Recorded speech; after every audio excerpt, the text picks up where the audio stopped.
कभी सोचा है कि कोई कहानी स्टेज पर कैसे जिंदा हो उठती है?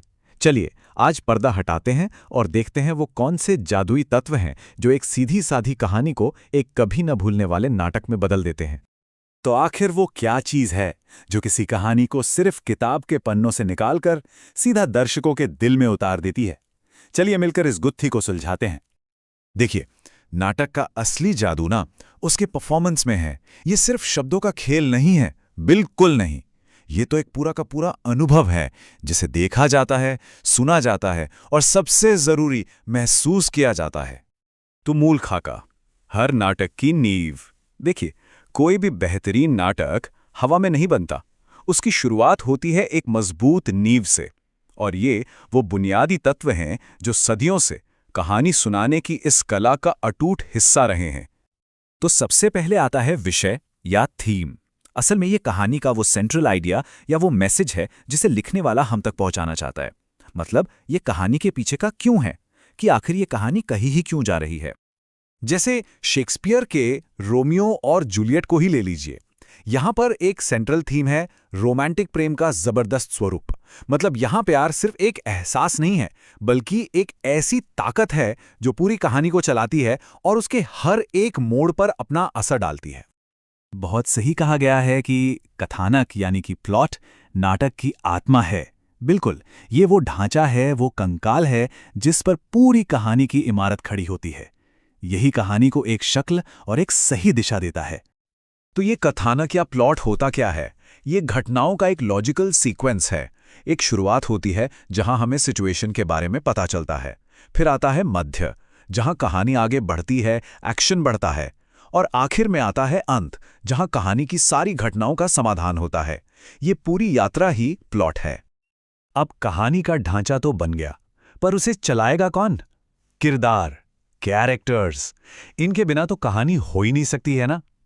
ये वही लोग हैं जो कहानी को असल में जीते हैं, उसे आगे बढ़ाते हैं और हमें यानी दर्शकों को अपने साथ उस सफर पर ले जाते हैं। और किरदारों में भी दो सबसे अहम होते हैं। एक तरफ है हमारा नायक यानी प्रोटैगनिस्ट, ये कहानी का हीरो है जिसके साथ हम होते हैं।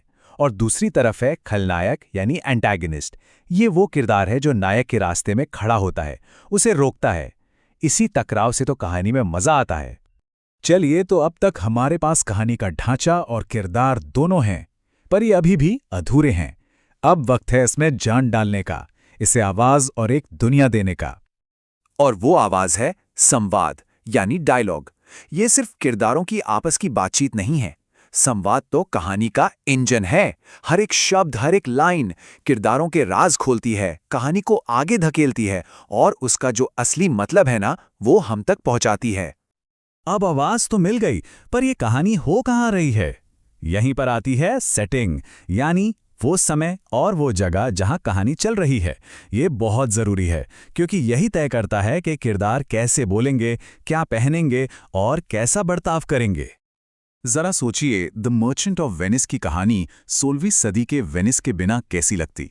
या रोमियो और जूलियट की कहानी 14वीं सदी के वेरोना की गलियों के बिना उतनी असरदार होती? शायद नहीं। सेटिंग ही तो कहानी को एक असली पहचान और एक खास माहौल देती है। ठीक है, तो कहानी तैयार है, पर अब आता है असली जादू। अब बात करते हैं उन चीजों की जो इस कहानी को मंच पर एक शानदार अनुभव में बदल देती हैं। ये वो मॉडर्न तत्व हैं जैसे कि संगीत और दृश्य, जो एक अच्छी स्क्रिप्ट को एक जबरदस्त परफॉर्मेंस बना देते हैं। ये सिर्फ हमारे दिमाग से नहीं, बल्कि हमारी आंखों और कानों से भी बात करते हैं। म्यूजिक की बात करें तो जरा सोचिए, कोई रोमांटिक सीन बिना किसी धुन के, या एक लड़ाई का सीन बिना किसी साउंड इफेक्ट्स के, कैसा लगेगा? फीका है ना? संगीत और साउंड इफेक्ट्स ही तो हैं जो सही मूड सेट करते हैं, टेंशन बनाते हैं और हमारी भावनाओं को कहानी से जोड़ते हैं। और फिर आता है विजुअल एलिमेंट, जिसे स्पेक्टेकल या तमाशा भी कहते हैं। मतलब वो हर एक चीज जो दर्शक मंच पर देखते हैं, ये पूरे परफॉर्मेंस की विजुअल अपील बनाता है। इसमें सब कुछ आ जाता है। स्टेज का सेटअप कैसा है, किरदारों के कॉस्ट्यूम और मेकअप कैसे हैं, स्पेशल विजुअल इफेक्ट्स क्या हैं, ये सारी चीजें मिलकर दर्शकों को कहानी की दुनिया में पूरी तरह से डुबो देती हैं। तो हमने एक एक करके नाटक के सभी हिस्सों को जोड़ लिया, लेकिन सवाल यह है कि जब ये सब मिल जाते हैं तो आखिर होता क्या है, इसका फाइनल इम्पैक्ट क्या होता है? देखिए, सबसे जरूरी बात यह है कि इनमें से कोई भी एलिमेंट अकेले काम नहीं करता। ये सब मिलकर काम करते हैं। जब कहानी, किरदार, संवाद, सेटिंग और मंच का जादू सब एक साथ मिल जाते हैं, तब जाकर एक ऐसा शक्तिशाली इमोशनल अनुभव बनता है जिसे दर्शक कभी भूल नहीं पाते। तो अगली बार जब कोई नाटक देखा जाए तो इस पर जरूर गौर कीजिएगा कि जब पर्दा गिरता है तो अपने साथ क्या लेकर जाते हैं, कहानी के शब्द, किरदारों की यादें या फिर मंच का वो शानदार नजारा। इसी सवाल के साथ आज का ये सिलसिला यहीं खत्म करते हैं।